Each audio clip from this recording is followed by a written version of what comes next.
Dinala ako sa lugar namin bilang Raymond. 20 years old na ako ngayon. Bale, pangalawa ako sa tatlong magkakapatid.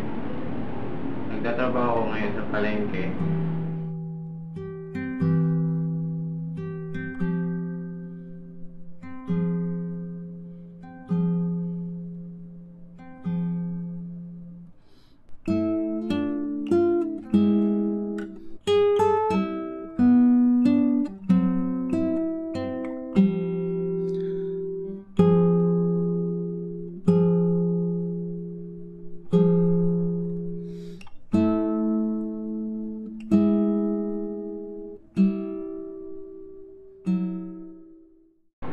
Bata pa lang kami, iniwan na kami ng nanay ko. Naiwan kami magkakapatid sa ng tatay ko. Simula nun, hindi na ako nakapag-aral.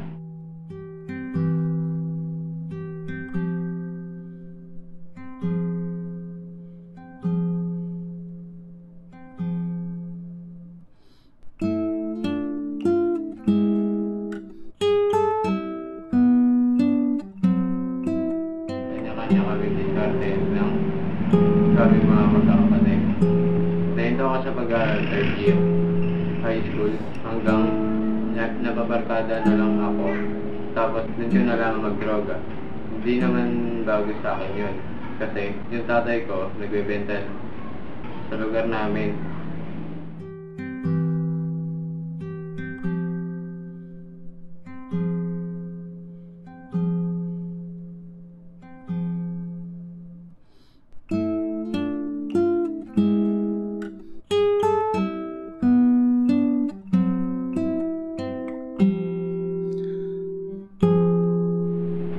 Nagalit din ako sa tatay ko kasi iniwan kami ng nanay ko dahil sa kanya.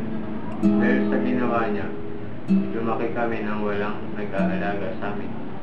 Siyempre, masakit yun para sa amin. Saka sa mga kapatid ko. Yun, wala namang nagbabawal sa iyo kung ano yung tama o mali. Wala akong masasabi ng problema. Kapag nag-session kami, yun yung ginagawa ko.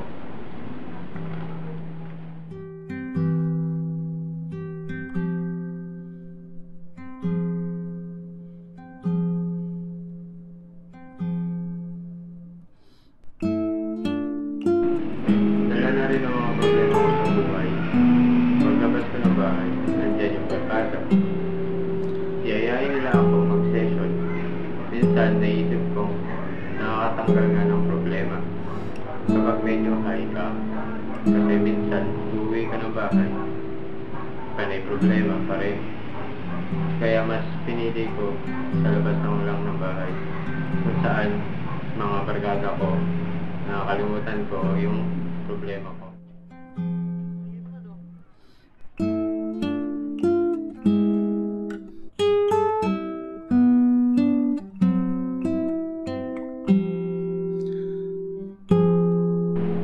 Dumating sa punto na hinahanap-hanap ko na talaga.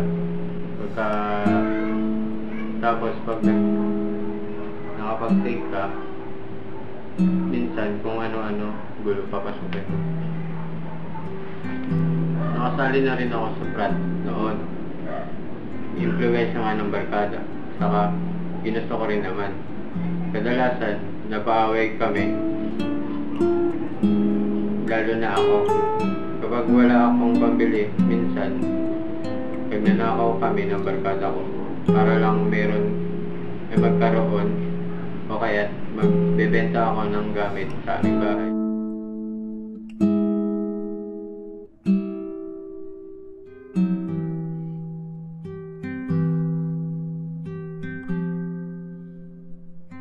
Isang beses, umuwi ako ng bahay, tapos yung nakasalubong ko ang baliw sa amin, nagulat ako lumabas ng kwarto ng tatay ko.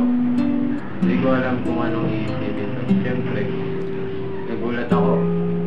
Tapos bumalik yung baliw sa bahay namin. Buntis daw siya.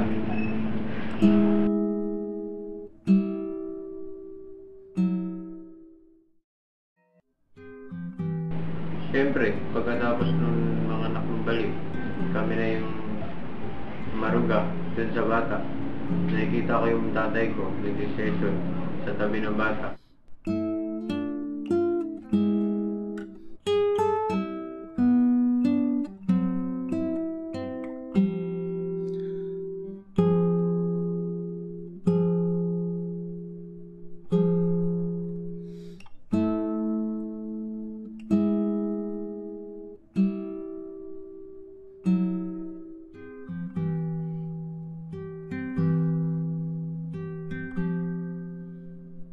Habang tumatagal, napapansin ko yung bata.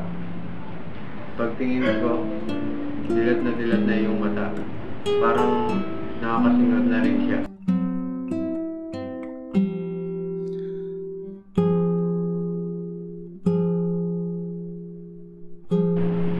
Siyempre, naaawa ako dun sa bata. Nakikita ko yung sarili ko sa bata na lumalaki siya kung walang nag-aalaga. Doon ko na napagdesisyonan na itigil na yung paggamit ko kasi naisip ko nasisira unti-unti yung buhay ko at mapagtanto ko na hindi naman mawawala yung problema ko sa paggamit at doon din nagugat yung mga problema ko sa pamilya.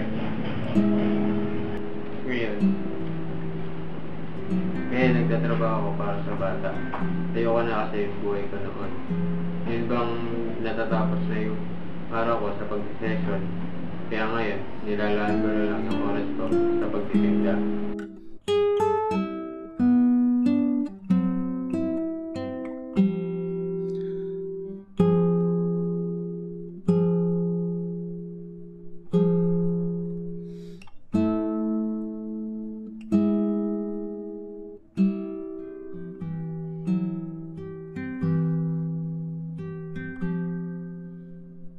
Ngayon, nagsisikap ako, hindi lang para sa sarili ko, kundi pati sa bata. Sa buhay kasi ngayon, dapat sa sarili nagsisimula ang pagbabago.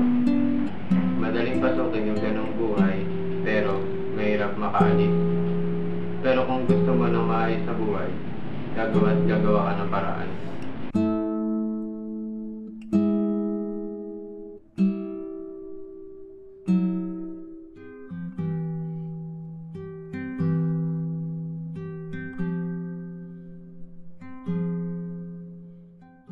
Sana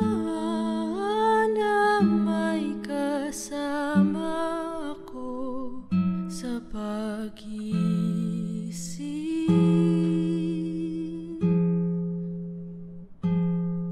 May kasalo sa pagod ng araw ko.